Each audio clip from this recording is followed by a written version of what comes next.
What's good with YouTube? Y'all already know. Big Flocka with a convict's perspective, and I'm gonna smash, dash, and slide on through with that little bit of energy.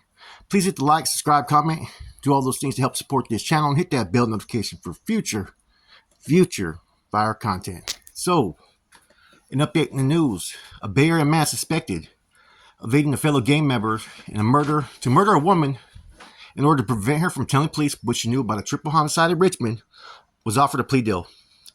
Admit to witness tampering and get out of jail. This Sureno, he was 23 years old. Matias Mendoza accepted a deal on April 10th. He pled no contest to a single count of dissuading a witness from testifying, a felony with expectations that prosecutors dismiss the murder charges in 2 years of probation and just 1 day county jail time served. Now, like I said, man, this is one of those cases, like I said, man, it's interesting. We did a little bit about it. This is where murders were happening everywhere from Richmond to Oakland and whatnot. And it involved a lot of people from the SSL gang.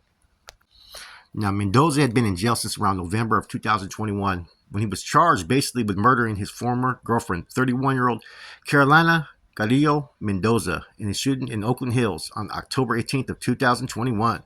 The motive was gang-related and twofold. Now, first, Carrillo Mendoza had angered members of the SSL 502 Sureno gang by dating a rival norteño. But more importantly, police said that SSL 502 members feared she would come forward to investigators with information that could implicate the gang in a June 2021 mass shooting at a Richmond party where there were three killed and 6 others were wounded, man. You know, that's a major hit right there, major shooting right there when you have 3 victims and that are murdered and 6 just in one shooting.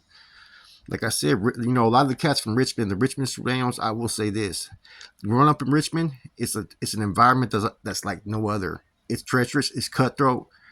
And if you're going to survive out there, you're going to have to be with that action. I'm telling you that right now. You know what I'm saying? You're going to really have to be with that action, man. See, all they could do was place Mendoza at the side of the scene. Even though this was his girlfriend, they couldn't add where his involvement was. And they believed that maybe there was 2 other gang members were present for the killing, and one of them, not Mendoza, personally killed Carrillo Mendoza. Now, March of 2022, Enrique Ramirez Camo, 28, another alleged SSL 502 member, was arrested in connection with a triple homicide. He then allegedly offered up information about Carrillo Mendoza's killing, implicating another alleged gang member, 18-year-old Giovanni Garcia Jacinto. Ramirez Camo told police Garcia Jacinto took his pistol from a man who hesitated and fired a shot. So basically, trying to sit there and justify his self-defense that the individual pulled the cuete and he took it from him and shot him. That right there is enough to be considered telling because it basically implicated this dude in the crime, right? Now, the account later backed up by a confidential informant, they said, right, which was about Garcia Jacinto took the pistol from a man who hesitated and fired a shot between Carrillo Mendoza's eyes. Now, Garcia Jacinto was 17 at the time. Alameda County prosecutors have not charged him with Carrillo Mendoza's killing, but the Contra Costa have charged him with conspiracy in the murder connection with the Richmond mass shooting. So it's kind of interesting how they were able to tie all these individuals in different areas, Oakland, Richmond, to basically homicide, man. I guess, when you have 9 people shot, it's kind of hard to sit there and pinpoint that just on one individual, and so therefore, what do you do when you have witnesses that become a threat or pissed you off? You know what I mean? What do you do? They're usually going to deal with that person first. Now, prosecutors allege that both Garcia Jacinto and Ramirez Camo traveled to the Father's Day party with the intent to kill rival norteños, and that both men fired at the crowded party on the 2100 block of Dunn Avenue in Richmond, a block away from the 23rd Street. They allegedly returned to Oakland afterwards, sold the car used in the shooting to a pick and pull 2 days later, but still possessed one of the homemade pistols a month after the shooting. This is unfortunate that in this life that this type of stuff happens, 31 years old, had kids, but she was, making questionable decisions. You don't date rivals. You don't date individuals that have that type of conflict. It gets that serious out there in the streets. These hoods, especially the Sureno hoods, right? They'll fucking straight whack a broad real quick for dating a rival. They have a little bit different outlook and perspective of what's acceptable and what's not. Now, this case is kind of interesting because the boyfriend was at the scene of where the alleged murder took place, right? They were able to pinpoint him there by his own admission, but they couldn't really find him any type of proof. The burden of proof wasn't there as far as the proof that he had knowledge or involvement in the murder Um, Everything else was confidential informants. You know what I'm saying? So it became one of those situations to where the district attorney out there in Alameda County is going to, of course, start the plea bargain. Right? He'd been in there for 2 years, and they probably gave him that 1 day credit. So therefore, if he fucks up, all that time he was in there for what, from 2021, 2 years, he's probably not going to get into that credit. So that's what they did and put him on probation. So they pretty much probably didn't have a case, like I said, or in Alameda County. I'm gonna tell you like this, right? It's one of the most violent crime area counties that there is. They're not charging really for dope cases. They're only charging for guns and murders out there. And even in some cases, they're not giving people life no more out there for murder like they used to. So therefore, when they get a case and it starts to get backtracked with all these other cases, they're going to sit there and prioritize what's necessary, what's not. And they probably looked at this case. It wasn't necessary to take him to trial because the murder conviction they couldn't prove.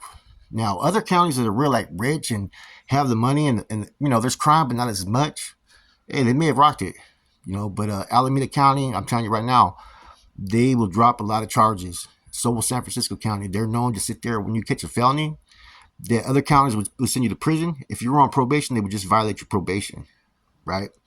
So, this story came out a couple years ago. That Father's Day gang shooting where 6 people were shot and then 3 people were murdered. That was sent shockwaves all throughout the Bay Area at that time, man, because that was the first time that there was really a shooting by the Southsiders of that magnitude out there. And I think that was when people started recognizing that, what, these Southsiders are kind of out here to stay, because for a minute, like I'm saying, all the years I was out there, they were out there, but we didn't really consider them a threat even when they were out there as much.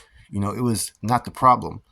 And you didn't really recognize them. But I noticed like in the last 8 years when I was in the Bay Area, there was a lot more people that were active Southsiders that were real vocal, that weren't afraid to go into certain areas. Before, they were really worried about going to certain areas. Now they're out there. Now they're committing fucking crimes. Now they're putting in work. So, this is when a lot of people finally realized that, these Southsiders ain't playing, and follow that by a couple other murders that happened out there and some that happened in San Francisco. There's that San Francisco, Oakland, Concord to Richmond connection. They were doing a lot of different things out there as far as operations, and you started to see these Surenos were pretty much organized. And this case kind of symbolizes that. Look at it, you got 4 murders, within a what? No, I think there was even more murders than that. I think there was a total of 6 that they were pretty much associated or tied in with to this case in general. You know what I mean? And that's a lot of hot ones, man. You know what I mean? You have some neighborhoods that go 5-10 years without having 6 hot ones. You know what I'm saying? Here you got one hood that's pretty much responsible and accountable for 6 hot ones out there, man. You know what I'm saying? And at that, taking out one that they felt that was going to testify against it. And that's the unfortunate thing for those that are out there in the streets and that are on that grown folks shit, man. When you maybe witness something that you shouldn't witness, you got to think about the people, places, and things that you surround yourself around, right?